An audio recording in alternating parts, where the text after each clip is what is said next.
આવી ગયો ક્રિશ. શું થયું? તબિયત બરાબર નથી? કેમ આ મોઢું ઉતરેલું છે બેટા? મમ્મા, એક પ્રોબ્લેમ થઈ ગયો છે.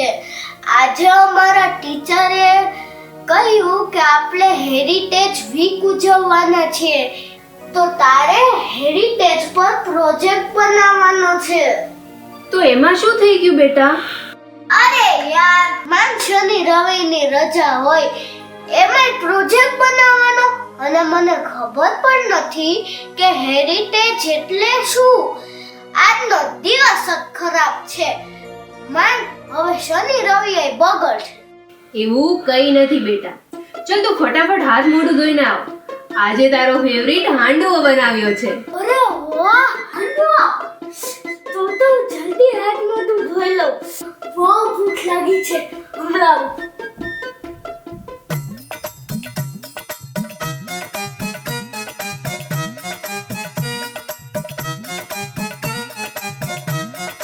વાહ, મોજ પડી ગઈ. બહુ ટેસ્ટી છે. ટેસ્ટી તો લાગે જ ને, કારણ કે હાંડવો એ આપણો હેરિટેજ છે. હાંડવો હેરિટેજ છે? તો મારે હાંડવા ઉપરથી પ્રોજેક્ટ બનાવવાનો? મારા મેડામાં ખરા એમ કીધું હોત ને કે હાંડવા ઉપર પ્રોજેક્ટ બનાવવાનો, તો હું તરત જ બનાવી લેત. આટલી ટેન્શન તો ન થાત. પણ હેરિટેજ એટલે હાંડવો કહેવાય? ના, હેરિટેજ એટલે હાંડવો નહીં, પણ હાંડવો એ આપણો હેરિટેજ છે. અરે ભાઈ, તું કઈ સમજાય એવું બોલ ને. આમાં તો માથું દુખી જાય. હેરિટેજ એટલે હાંડવો નહીં, પણ હાંડવો આપણો હેરિટેજ છે. હેરિટેજ એટલે ગુજરાતીમાં વારસો અને હિન્દીમાં વિરાસત. પાછું તું અઘરું બોલવા માંડી. વારસો એટલે પૈસા, મકાન, પ્રોપર્ટી, ઘરેણા, એવું બધું થાય ને. વાર્તામાં એવું જ હોય કે વારસા માટે બે ભાઈઓ વચ્ચે ઝઘડા થયા, એવું બધું. એ પણ ખરું. વારસો એટલે પેઢી દર પેઢીથી ચાલી આવતી આપણી પરંપરા, રીત રિવાજ, તહેવારો, લોકગીત, લોકનૃત્ય, ખાણીપીણીની સ્ટાઇલ, કપડાં, ઘરેણાં, ભાષા, બોલી, પ્રકૃતિ અને પશુ પક્ષી, એ બધું પણ વારસામાં આવે. હે, આટલું બધું વારસામાં આવે છે? પણ તારે મને ધીરે ધીરે સમજાવવું પડશે. આટલું બધું યાદ નહીં રહે. પહેલા હાંડવાથી શરૂ કરીએ.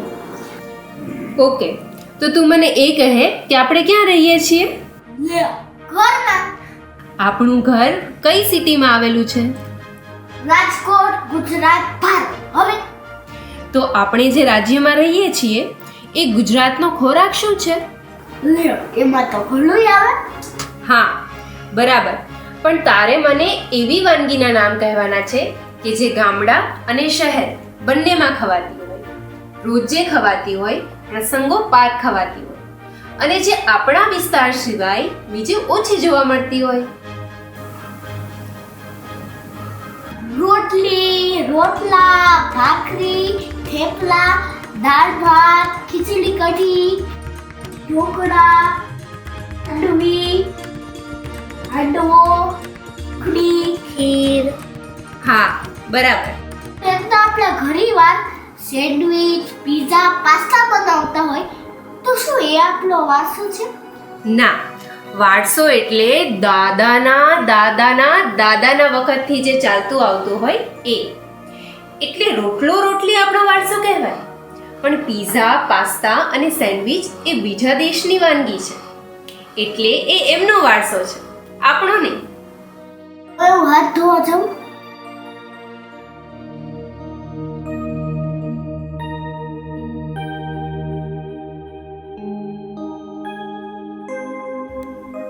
હવે બીજો વારસો ગોતવાનો.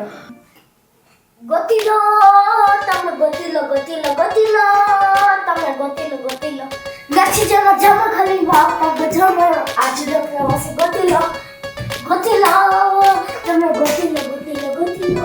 મમ્મા, ગરબો પણ આપણો વારસો હા બેટા, હવે તો યુનેસ્કોએ પણ ગુજરાતના ગરબાને અમૂર્ત સાંસ્કૃતિક વારસા તરીકે માન્યતા આપી છે. એટલે ગરબો એ પણ આપણો વારસો કહેવાય. એક મિનિટ, તો ટીટોળો, દાંડિયા રાસ એ પણ આપણા વારસા કહેવાય ને? હા, એ બધું લોક નૃત્યમાં આવે. એવી જ રીતે લોકગીત પણ આપણો વારસો કહેવાય. લોકગીત પણ? તો મોરબો નીથાને ઘાટ કરે, મોરબો નીથાને ઘાટ કરે, મોરબો નીથાને ઘાટ કરે, મોરબો નીથાને ઘાટ કરે, મોરબો નીથાને ઘાટ કરે.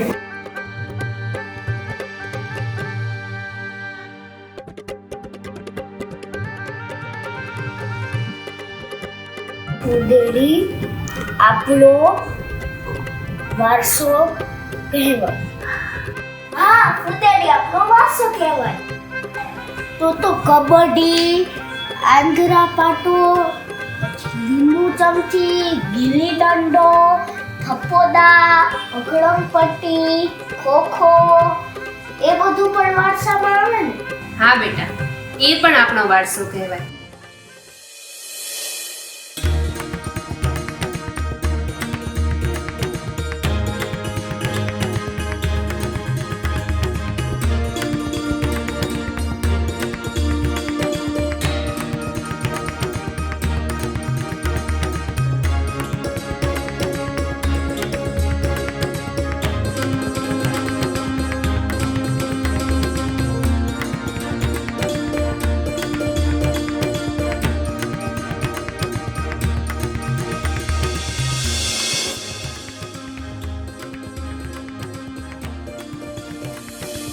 વારસો એટલે પેઢી દર પેઢીથી ચાલી આવતી આપણી પરંપરા, રીત રિવાજ, તહેવારો, લોકગીત, લોકનૃત્ય, ખાણીપીણીની સ્ટાઇલ, કપડાં, ઘરેણાં, ભાષા, બોલી, પ્રકૃતિ અને પશુ પક્ષી.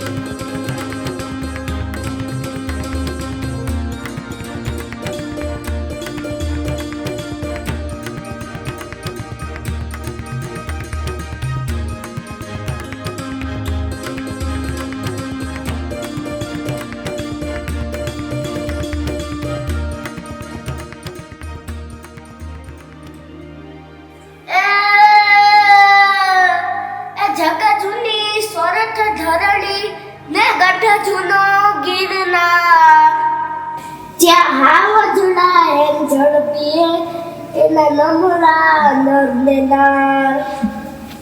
કાઠિયાવાડની ધરતી એટલે સૌરાષ્ટ્ર, જ્યાં દરેક પથ્થર ઇતિહાસની કથા કહે છે. હવાની દરેક લેખી સંસ્કૃતિની સુવાસ લઈને આવે છે. આ પવિત્ર ભૂમિ પર સદીઓથી સંસ્કૃતિ અને પરંપરાઓનો અમૂલ્ય વારસો જન્માયેલો છે. સૌરાષ્ટ્રની ધરતી એટલે માત્ર ભૌગોલિક પ્રદેશ નહીં, પણ જીવન સંસ્કૃતિનો સંગમ. સૌરાષ્ટ્રની વિશેષતા એવી પરંપરાઓનો છે, જેમાં તહેવારની ઉજવણીનું મહત્વ છે. સૌરાષ્ટ્રમાં દરેક તહેવાર પોતાની આગવી રીતે ઉજવાય છે. મેળો એ કાઠિયાવાડની ઓળખ છે.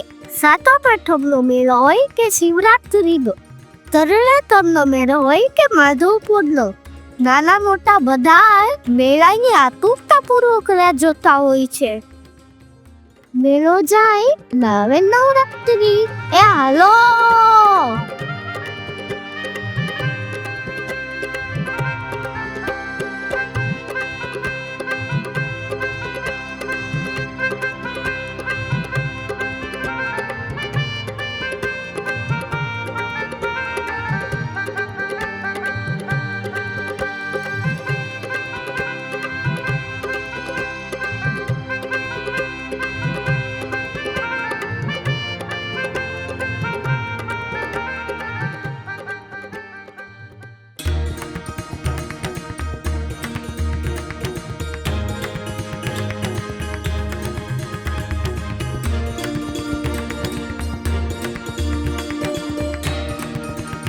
સૌરાષ્ટ્રની લોકકલા અને સંગીતની તો વાત જ ન થાય.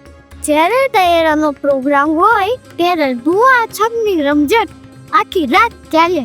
પરંપરાગત પહેરવેશમાં સ્ત્રીઓ ચાલિયા ચોળી અને ઓઢડું પશ્ચિમી કપડાં અને પુરુષો કેડિયું, ચોળી અને પાઘડી પહેરે છે. સોના ચાંદીના ઘરેલા, ગડલા અને ઝાંઝર જેવા ઘરેલા સ્ત્રીઓ પહેરે છે. સૌરાષ્ટ્રના ખાવા પીવાની ગોળ, બાજરીનો રોટલો, રીંગણ, ઓળો, તીખાની ખીચડી, કઢી અને દૂધપાક જેવી વાનગીઓ અહીંની ખાસિયત છે. હસ્તકલામાં જેતપુરાના જામનગરની બાંધણી, રાજકોટના પટોળા અને છાપકામ પ્રસિદ્ધ છે. દરેક ડિઝાઇનની પાછળ એક અર્થ છે. આ વડા, છાપકામ, ભરતકામ, આ બધી કળાઓ આપણા કારીગરોની આગવી ઓળખ છે. પ્રાકૃતિક સમૃદ્ધિમાં ગિરનાર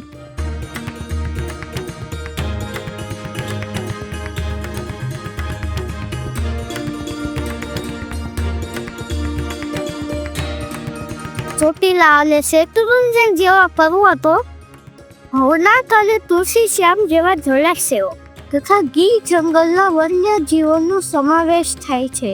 ગીરનું જંગલ દાલામથા એસીનું એકમાત્ર ઘર છે. સ્થાપત્યમાં સોમનાથ મંદિર, દ્વારકાધીશ મંદિર, જૂનાગઢના જૈન મંદિરો અને પ્રાચીન કિલ્લાઓ મુખ્ય છે. જૂનાગઢનો ઉપરકોટ, રાજકોટનો રાજવી મહેલ, જામનગરનો લાખોટા કિલ્લો, પાલીતાણાના જૈન દેરાસરો, રાજકોટનો રેનાકા ટાવર, કેસરી હિન્દ પુલ સહિતના અનેક ઐતિહાસિક સ્થાપત્યો આપણા ભવ્ય ભૂતકાળના સાક્ષી છે.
સૌરાષ્ટ્રનો સાંસ્કૃતિક વારસો એ આપણી ઓળખ છે.